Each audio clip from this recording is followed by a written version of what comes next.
કોઈ મારું પુણ્ય, મારી તાકાત, મારો પુરુષાર્થ નહીં. માએ ઉપકાર કર્યો ત્યારે જન્મ મળ્યો. જન્મ્યા ત્યારથી ઉપકારની પરંપરા લેતા આવ્યા છીએ. પહેલું સૂત્ર રોજ આંખ સામે રાખો. ઉપકારના કારણે આજે હું જીવી રહ્યો છું. અસંખ્ય સ્થાવરકાય જીવન ઉપકાર છે. તમને ખબર છે પાણી વિના તમે જીવી શકશો? સંભવિત છે. તમારા વિના પાણીના જીવો મજેથી જીવશે, પણ તમે પાણીના જીવો વિના જીવી શકશો? સાચું બોલો, પાણીના જીવોનો ઉપકાર માનો ક્યારે?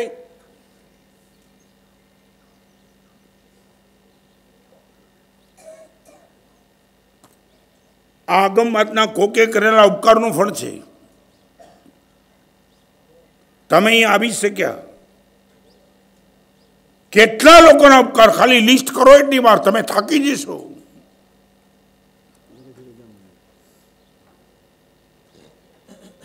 બરાબર છે ને કૌશિક? આમાં ક્લેરિફિકેશન નથી કરતો ને? હા, દ્રષ્ટિ નથી પહોંચતી માટે હું તમારી દ્રષ્ટિ અત્યારે ક્લિયર કરું છું કે મને મળેલી બધી ચીજ ઉપકારના કારણે મળી છે. મારું ક્રિએશન કોઈ નથી. મને દીક્ષા આપવાની ગુરુદેવ ના પાડી શકતા હતા. મને જન્મ આપવાની મારી મમ્મી ના પાડી શકતી હતી. મને મોટો કરવાની મારા પિતાજી ના પાડી શકતા હતા. મને સ્કૂલમાં મોકલવાની હજારો લોકોના ઉપકારથી મને આ મળ્યું છે. એગ્રીડ? આગમવાતનું બીજું સૂત્ર તમને કીધું, રોજ આંખ સામે રાખજો.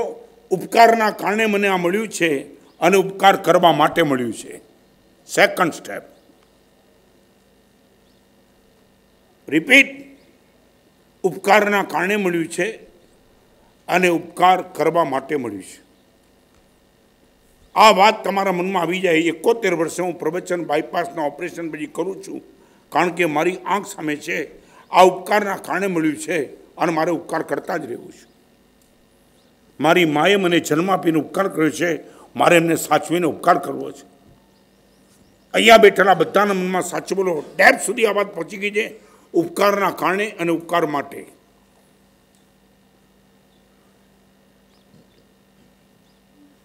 ઉપકારના કારણે મળ્યું છે એમાં તો તમે એગ્રીડ થઈ ગયા, કારણ કે એમાં લોજિક કોઈ કામ લાગ્યું નથી. હાથ કંકણને આરસી તમારી સામે લાવીને મૂકી દીધી કે તમારા કોઈની તાકાત નથી, તમે રિજેક્ટ કરી શકો. સેકન્ડ નંબરની વાત તમે મને જવાબ આપો, સાહેબ ઉપકાર કરવા માટે મળ્યું છે.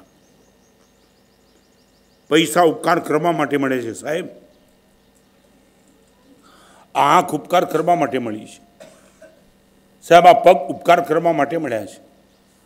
આ હાથ પણ સાહેબ ઉપકાર કરવા માટે ખુલ્લા છે. આજે મને ગંભીરતાથી જવાબ આપો. તમારા મનમાં કન્સેપ્ટ ક્લિયર હોય, આગમવાતના સફળ છે.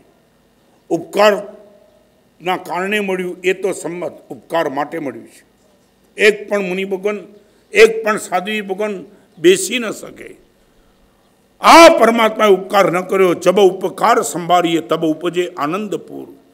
ભગવાન જ્યારે તારો ઉપકાર યાદ કરીએ ત્યારે એમ લાગે. હજી તો હું તમને બીજી વાત કરું છું.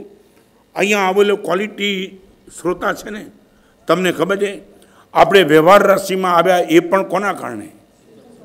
એટલે શું? ઉપકારના કારણે. ઉપકારના કારણે આપણે અહીંયા આવ્યા વ્યવહાર રાશિમાં. એટલે એકેન્દ્રિયમાં વનસ્પતિ તરીકે બન્યા, પૃથ્વીકાય તરીકે બન્યા, પાણીના જીવ તરીકે બન્યા. એમાં પણ એક સિદ્ધ ભગવંતનો ઉપકાર. અહીંયા સુધીની વાત. એક આત્મા મોક્ષમાં ન ગયો હોત તો આપણે અવ્યવહારમાં પડ્યા હોત.